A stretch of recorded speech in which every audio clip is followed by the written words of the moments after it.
สบายดีพ่อแม่พี่น้องเบิดหมู่สุคนเนาะ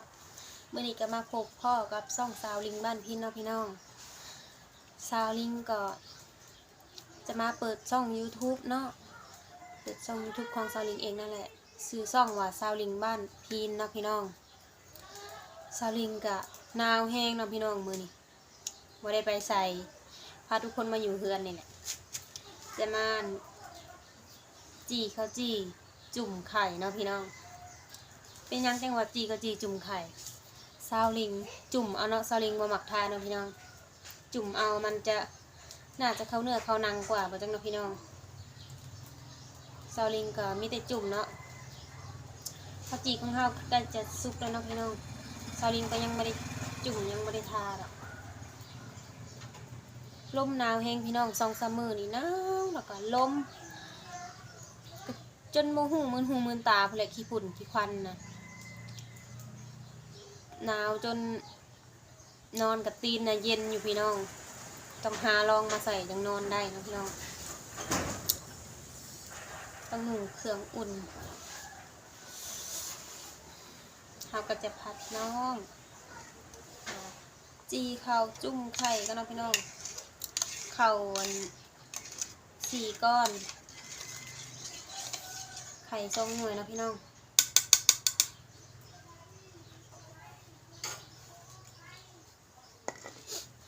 หนาวแห้งแต่ละมื้อก็จะเฮ็ดกินอยู่นอกเนาะพี่น้องแต่มื้อนี้หนาวลมก็เลยเอาเตาเข้ามาในเรือนไผ่แล้วก็เฮ็ดกินอยู่ในเลยมื้อนี้นะ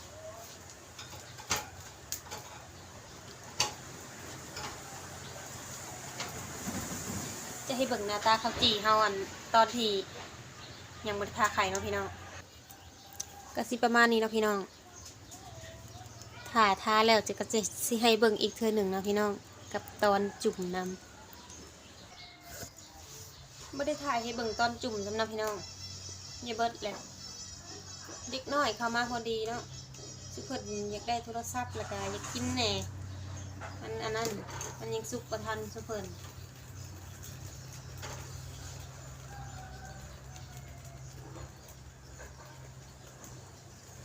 เพื่อนข่อยได้เด็กน้อยเนาะทุกคน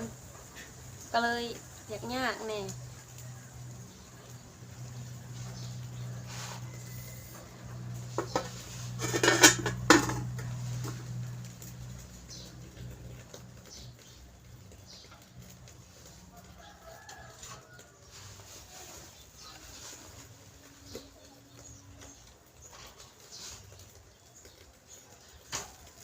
เล็กคีบข่อยเพิ่นก็เอาไปเลยเนาะหลานน้อยข่อยเลยต้องใส่มือบัดนี้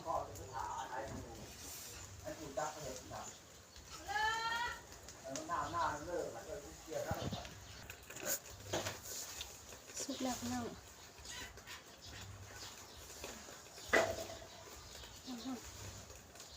กินข้าวเตาแล้วเนาะพี่น้อง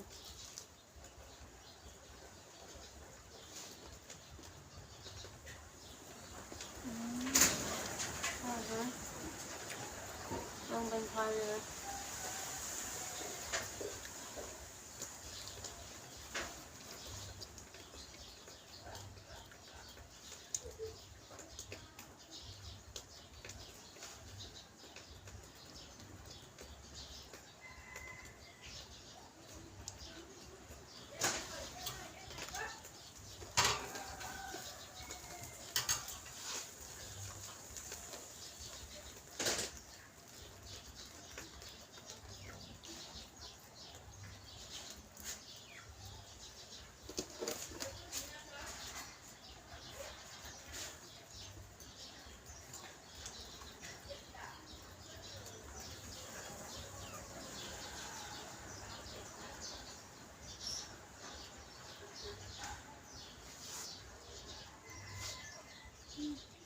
ฮ้อน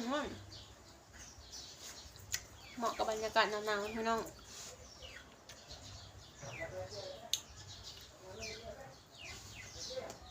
มูหัวบ้านคนอื่นกับที่งานเคยบอกพี่น้องบ้านยาลินทั้งหนาวทั้งลม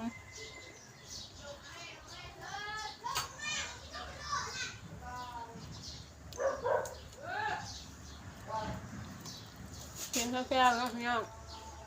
ทั้งร้านทั้งไม่เท่า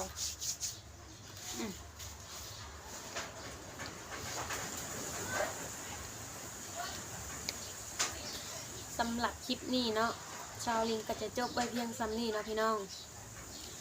ชาวลิงก็จะมาผากซ่องนั่นแหละผากมูเพื่อนมุดทุกคนเนาะเป็นกำลังใจให้ชาวลิงกดไลค์กดแชร์